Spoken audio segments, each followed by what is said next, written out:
Hey guys, gals, Jack Spirko here. Wanted to just talk to you a little bit about the upcoming TSP 2020 Fall Workshop.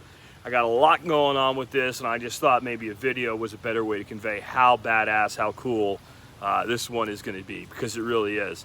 I want to start out with letting you know something, and that is, you guys are great about telling me what I do right and wrong online, but when it comes to the workshops, people are tend to not complain to me about the workshop, even when there's a valid complaint. And last year, those complaints were funneled through some people that were willing to tell me what was going on, and I do know that we kind of messed something up last year. We didn't do enough stuff. We had a really big build. That ate most of a day. I think we all had a great time and all, but then we did a social day where we hung out on the porch and I cooked for you guys all day long, mixed drinks and things like that. And there were some people that were like, hey, we're not doing enough kind of modern survival and permaculture and stuff like that. So you were hurt. And if you were here last year and you felt like there wasn't enough kind of going on, let me tell you, this year there will be more going on. And let's talk about some of the things that will be going on. First of all, the dates will be November 11th through the 15th, and with that, as always, the 11th is a Wednesday setup day. We ask you to not show up to the property before about 2 p.m. Anytime after that's fine. It's just kind of a reception day, hangout, social, things like that. Nothing officially going on. I always cook some food for you guys, have some cold drinks out and stuff like that. And most people seem to really enjoy showing up that first day instead of trying to show up first thing in the morning on a Thursday. If you're camping, you can set up your campsite, stuff like that. The last day being the 15th is kind of wake up and go home day. That's a Sunday, and Dorothy and I are beat by the end of one of these. So the actual class dates are Thursday the 12th through Saturday the 14th. A lot of people talk about, well, you know, what time are you done on Saturday so I can leave? Anytime you want to, honestly. Our last presentation is over about 5, dinner's about 7 or 7:30 if I remember right. I really wouldn't plan on leaving on Saturday evening unless you have to. Saturday is a great kind of hangout night. It's a wind down night. Things are a little more low key, but man, we have a blast, and we usually do some pretty cool things Saturday night as well. So if you can stay over and camp, I recommend that. I really recommend that you consider camping. We will have a group rate at a hotel. We will tell you guys about that after you sign up. I don't bother doing it until I know how many people want it. During the sign-up process, we ask if you want hotel information. But, you know, there's people having adult beverages and things like that, and it usually goes pretty late. And I find most people get a much better experience if you camp. We have a pretty big property, about 3 acres. Camping is on first come, first serve. We do let people sleep in the outbuildings. However, those usually fill up. I would plan on camping. No trailers, no RVs. Yes, John Pugliano is bringing his ultralight RV to the property as part of his presentation. I approve that. I already heard some rumblings about, well, why can't I bring my RV? It always rains, it always rains, it always rains. I can't have vehicles with trailers as tight as we put people in doing that. John will pull in. He's going to be on gravel the whole time. We can make that work as an exception. I'm sorry. I love trailers. I love RVs. I can't have it with, you know, we have a head count with instructors and staff and students of about 70 people on this little property. It gets tore up every time. I can't add to it. I'm sorry. I'm sorry. I'm sorry. There are some RV and like KOAs and things like that in the area if you want to bring your trailer and put it there. But again, plain old primitive camping usually works out. Bring your rain gear. Bring your rain fly for your tent. It's going to rain. How do I know that? It rains at least one day at every event. Usually it rains the day everybody shows up, so it's nice and muddy when people are pulling into the field, and that's why I'm no-go on the trailers. I'm sorry. Theme this year, have fun, improve your homestead and your skills. So we're doing more of like a fun and skills like we did a couple of years ago this time. I got so much going on. I think you guys are going to love the hell out of it. We're going to start off with last year, I didn't do a tour of the property. We got rained out in the morning. Surprise, surprise. Of the first day when we were supposed to do it. I was hoarse. I was beat. I was miserable. I would not have done a good job for you. This year, I've skinned it in a way where it'll happen and it'll be much easier to do. It is very hard to do a property walkthrough with 50, 60 people. It really is. Outside acoustics are limited, and even though I project well, I can only project so well. So what we're gonna do, we're gonna split into 2 groups, and this will be the first thing we do the first day. Nick Ferguson was here for every single thing we've ever done with the food forest. He's an exceptional permaculturist. He will take group 1 and he will go to the food forest and do a walkthrough. I will be back here with you guys back here with this amazing garden, my aquatic systems, my aviary, the aquatic systems behind this whole area. And I will do the walkthrough of this area. And then as soon as we're done, we'll take a 15-minute break. I'll grab a cup of coffee for my throat. Nick will do the same. And we will swap groups, and I will once again take the second group through this area, and Nick will take the first group through the food forest. That way we're gonna have about 20 people in a group. Everybody can hear, everybody can ask questions, and our instructors, myself and Nick, don't have to scream and blow our vocal cords out on day 1. Next up, I've been doing a lot with hydroponics. We have completely retooled the indoor hydroponic system. I have some hydroponic systems going back in the greenhouse. We'll be doing a session on that. Won't be, the rest of this is not in order, okay? Just because I started out at the beginning, like this is all broken up throughout the 3 days, but definitely I'll be teaching you about hydroponics. I'll be doing that, and we'll even be serving a lot of our hydroponic produce for one day for lunch for a salad bar, which would be really cool. John Pugliano, previously mentioned already in this video, he's known as like the financial guru, but I wanted to stretch him a little bit this time because his skill set and his knowledge set goes so much beyond the stock market and business and things like that. So I've asked him to do 2 presentations this time around. He's going to be doing one on ultralight RV camping. It's this really cool camper. You can pull it with freaking a passenger car. And he's going to be doing a presentation on not just the camper itself, but that ultralight camping concept. And he's also going to be doing one on a presentation on getting started with ham radio. With solar, I've got 2 really cool things. Farmer Hog-Eye, many of you guys will remember him. If not, he's a cool dude. Just an awesome guy. He's a pharmacist. He farms pigs. I mean, how much more diverse could you get? He's also big into engineering, solar, and stuff like that. He's going to be doing a whole setup on doing solar-powered water pumping. He's going to have everything here so that you can see how to move water with solar energy. I think that's really cool. I'm really excited about it. I want to tie down with some things that I've learned from Sean Mills about solar water heating and be able to actually keep my systems from freezing up in the winter. I think that'll be really cool, and we'll be talking about how you can do that, even though we're not going to be doing a dedicated thing on solar heating. Sean Mills will be doing a presentation on the state of solar, is what I guess we would call it. So things that are going on with solar, incentives, things that you can do to live more off-grid and have more alternative energy on your own homestead. Next up, Dr. Ken Berry, just this morning confirmed, absolutely will be here. He'll be doing a presentation called The Proper Human Diet. The reason I look so much better than I used to right now is because of people like Ken Berry and their methodology with keto eating. I've lost over 70 pounds. I am in much better health. I look younger. I feel better. You can learn all about that from Ken. He'll be here for the whole workshop. 3D printing, Karaoke Tim will be bringing a 3D printer, teaching you how to set it up and all about 3D printing and getting started with it. Dome, actually that's not Karaoke Tim. I can't remember the gentleman's name that's doing the 3D printing right now. Just lost it. Karaoke Tim is going to be doing a thing on dome home construction. He built a really cool dome home. He's going to be talking about that construction methodology. We'll have that going on here. We will have a hands-on build. I've got a really cool aquatics and aquaponics system. It's kind of over here. Many of you guys have seen it. You look up on the channel, 300-gallon aquaponics system on my channel. That's the one. We're going to be converting those ebb and flow beds to the new style that I do that absolutely cannot fail and doesn't use any siphons. And we'll probably be adding a couple wicking beds to it. So I think that project will be almost done, and we'll just be putting the finishing touches on it. Everything will be open so you can see it. It won't be a lot of work. It'll be about a 1-hour little seminar.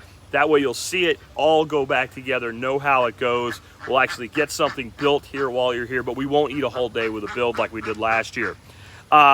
Making cheese with the sauce. Nicole Sauce on day 1 will be doing a simple cheese. I think she's going to do a feta, but we're doing it on day 1 with her, so you'll actually be able to try that cheese before you leave. Next up, building freedom cells and intentional community with John Bush. John Bush just confirmed today, So he will be here, one of the members of the Gaggle, along with myself and Nicole Sauce and all the other great members of the Gaggle, but he will be here.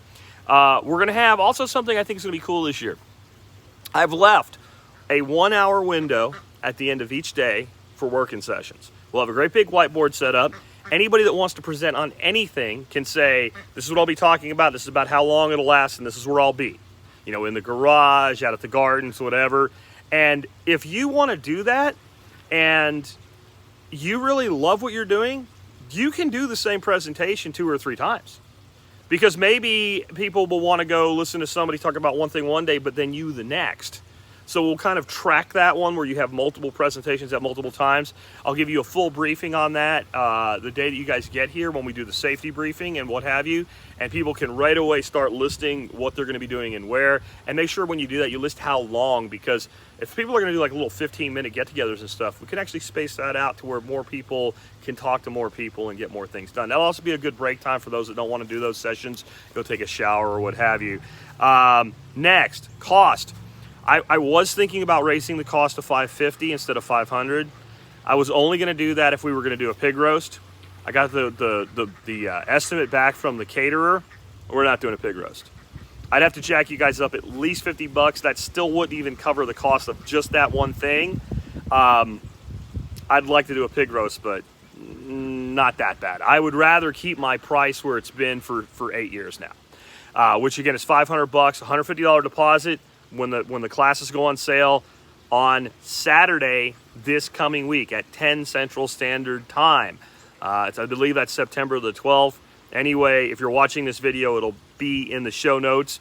The way to make sure that you're ready to do that, you get on the website, thesurvivalpodcast.com, and hit refresh right at 10 Central Standard Time. There'll be a link there.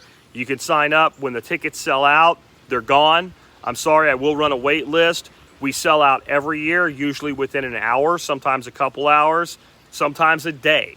But I think this year we're going to, from just the excitement that I'm hearing from people, we are going to sell out probably under an hour. So make sure you don't miss that. On that, I have set up a TSP Telegram channel, not a Telegram group. A group is where you get on there and everybody's talking all the time. Some people like that, some people don't. I've set up also a Survival Podcast Telegram channel. I am going to put the link on that channel. This is an incentive to get people to start using the channel for announcements 10 minutes early. So 10 till, I'm going to drop that link into the Telegram channel. Now, why would you want to be on a Telegram channel with me in the first place? This is going to be for the show. It's going to be things like there's an episode out or a special announcement, or I got shut down by social media or something like that. Site's down, whatever, and I can't get in touch with you. I'll be able to use Telegram for that. And again, it's one-way communication. That means when I put something out, you just see it. You don't like it anymore? Get off the channel. You want to take a break from the channel but not unsubscribe? Turn off your alerts to the channel. Telegram is awesome. It's been working really good. I also have a Telegram group and a Telegram channel set up for this event, for the event specifically. And what that'll be for is for the event channel, if I have any announcements to make, like, hey, there's a new thing going on or what have you, or hey, because of rain we want you to do something different, I'll use that to let everybody that's coming know. These two things are only for people coming to the event. You'll only get the links to sign up for them if you sign up for the event, or if you're on the other alumni list and I've already sent it to you, right? So that will be the channel. The group will be for you guys to talk to each other. Because people are like, I want to set up like a carpool for the airport or whatever, or I want to share a hotel room with somebody or whatever. Fine, I don't get involved with that. My view about these events is your happiness is my responsibility from the minute you come inside my gate until the minute you leave, right? That's my job. Everything outside of this property, trying to take care of 70 people, I ain't got no more bandwidth, guys. I'm done. So I'm setting that resource up for you guys to communicate with each other. So if you're going to be coming to this event, go ahead, get on Telegram now so you're ready to do that after you sign up. And that way you guys can start making connections with people. If you're on the old Yahoo email list for event alumni, I'm not taking it down, but I'm not going to personally be using it anymore after this event. I'll put some announcements there, let people know about Telegram, and I'm done with that because it doesn't get used as much anymore, even though there's about 200 people on that list from prior events and things like that. Again, location right here. 9 Mile Farm. Where is it? For your planning purposes, it is south of Azle, Texas, and north of Fort Worth, Texas. That's all you need to know if you are not yet signed up for the event.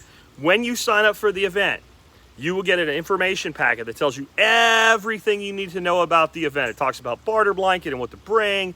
It talks about the rules. It talks about everything. It has a sample schedule. It has everything you need, okay?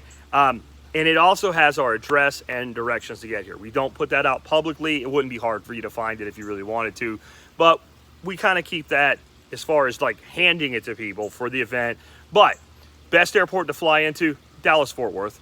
DFW. If you fly into Love Field, you can do it. You won't be as happy. It's a longer Uber or car ride or whatever. Let me say this. Uber, Lyft do pickups and drop-offs at our location, okay? You can even do like a black lane car service to go to the airport if you're worried about getting up early, and that's pretty expensive. That's like $100 for a black lane. But if you're splitting it, it's not that much money.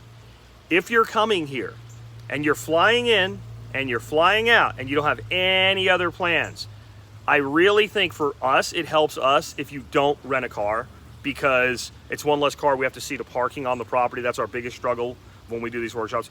But I cannot see a world in which you rent a car, drive it here, leave it parked for 4 days, and drive it back to the airport and come out ahead financially of just doing an Uber, a Lyft, or even an Uber or Lyft here and a black lane back, talking to people on the group, setting up kind of, you know, ride share and stuff like that.